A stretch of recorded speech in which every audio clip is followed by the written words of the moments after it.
Sir আমার একটা question ছিল। কি কোয়েশ্চেন বলো?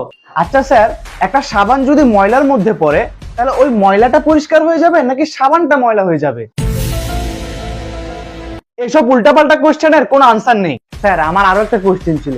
আমার কোয়েশ্চেনটা হচ্ছে, প্রত্যেকটা সাবানের বিজ্ঞাপনে বলা হয় সাবানগুলা 99.99% জীবাণুকে ধ্বংস করতে পারে, তাহলে বাকি 0.01% জীবাণুকে ধ্বংস করতে পারে না কেন? স্যার এই কোয়েশ্চেনটার উত্তর আমি জানি। বলো।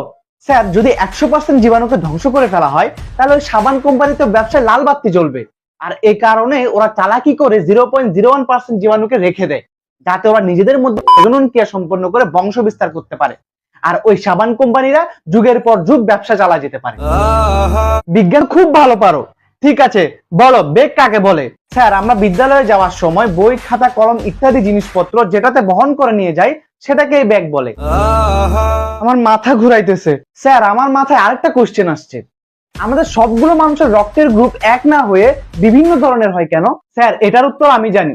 পৃথিবীতে সব মানুষের রক্তের গ্রুপ এক না হয়ে বিভিন্ন ধরনের হওয়ার কারণ যাতে মশারা বিভিন্ন ফ্লেভারের রক্ত পান করতে পারে।